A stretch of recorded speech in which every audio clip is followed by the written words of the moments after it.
In today's video, we're continuing World Without Numbers. This will be section 3, where we'll be discussing combat.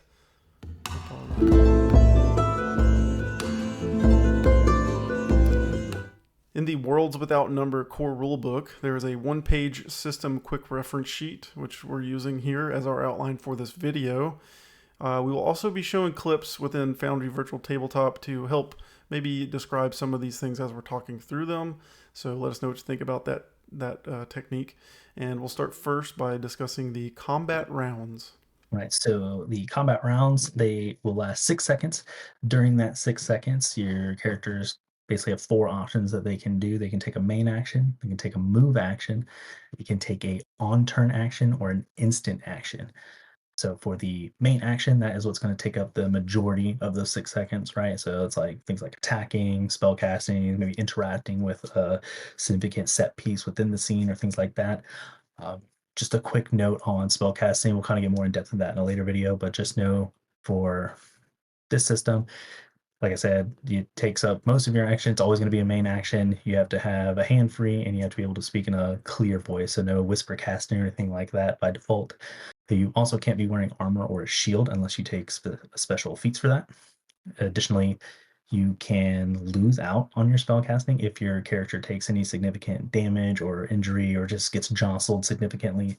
They could lose the ability to cast a spell, and that could also cause them to fizzle out and like lose their spell slot for that day if you're not careful. So just a note on that, just be very careful when you're casting spells. You definitely want to plan your round, like where you are in the initiative and all that. Then you have your move action. So typically a character has 30 feet that they can move. So nothing too crazy out of the norm there. Just have 30 feet of movement. For your on-turn action, those are things like, saying a quick line, maybe doing a quick reflex kind of situation, right? You're dropping prone, whatever. Something that you can do real quick. Typically, you can do any number of these that is within reason, right? They don't have a set limit on the amount, but it's kind of GM discretion of like what's reasonable that you can do within that 6 seconds on top of your main action and all that. So no hard limit, but just be mindful that it's at the GM's kind of discretion. And of course, you have your instant actions. So these can be taken at any time, even if they're not on your turn. These will just be ability dependent. The warriors have one built into the class where it'll just tell you, as long as it says instant action, you can take it whenever, as long as the triggering action happens. And then important to note, at the start of combat or before combat starts, you can have surprise in this game. So the way surprise works is if the GM decides that surprise is an option, whether you get the jump on an enemy or the enemy gets the jump on you, it'll just be a notice versus a stealth check. Whoever wins the stealth check gets that surprise, and whoever wins the notice check, they basically cancel out the surprise. They notice the person sneaking up on them. And what that does is it provides the surprised party, or the party doing the surprising, that gets the jump on them. They get a whole free round of actions that they can take before initiative is rolled. And then I'll toss it back over to Brown to go over how initiative works. Yeah, so there's really one main initiative system in this. However, there is an optional rule.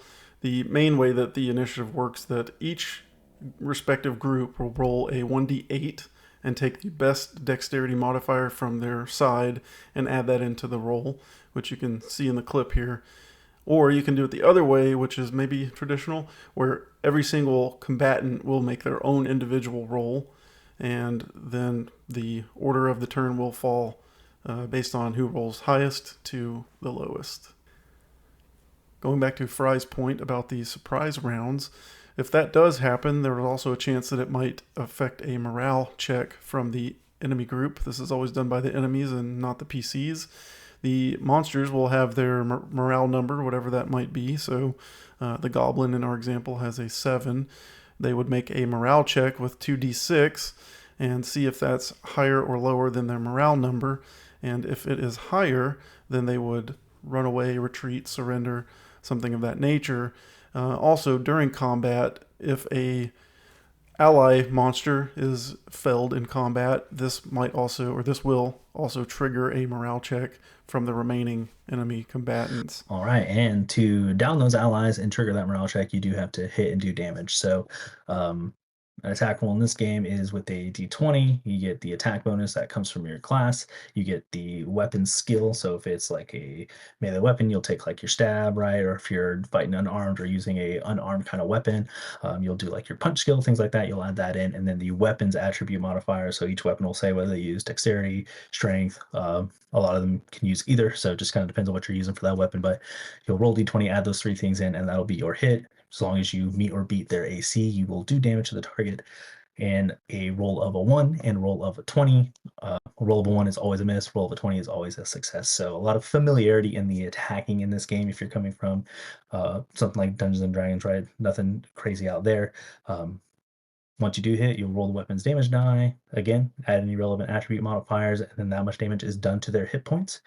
And then if you are, like I said, using weapons or unarms that use the punch skill, you can also add the punch skill modifier to that damage as well. So there's just a little difference on the unarmed strikes. You get a little bit of a bump on that from those skills. But if all that fails and you end up missing, not all is lost because you do get what is called shock damage, which I'll pass back over to Brown to go into that. Yeah, the shock damage is something that I really liked in this system, and essentially how that works is any weapon you may be using that has a shock damage on it, if the target's AC is less than or equal to your shock damage, then you will do that damage to them. So for example, a weapon has shock 2/13. That means that if their armor class is 13 or less, when you attack them with this, they will still take that 2 damage. This also does add in your attribute modifier. So like Fry just said, if you're adding in stab skill or something of that nature, you will add in the modifier from that as well on top of that 2 shock damage. If the target has a shield, the shield will negate shock damage for the first time that they would take shock damage in a round. And also, the target does have the opportunity to use what's called total defense, which takes their main action as an instant action. They can become immune to that and also get a +2 to their armor until their next turn. So I thought that was pretty cool. And there's one key note here that a successful hit cannot do less damage than the weapon's shock damage would do. But that pretty much wraps it up for this video. We'll put the clips that we showed during the video here at the end as well, so you can maybe get to those and have a quicker reference if you ever need to look at those. And look forward to making more videos on the Worlds Without Numbers system, so keep an eye on the channel, and appreciate your love and support, and look to engage with us in the comments so that we can interact with you. And until next time, keep that shield wall strong.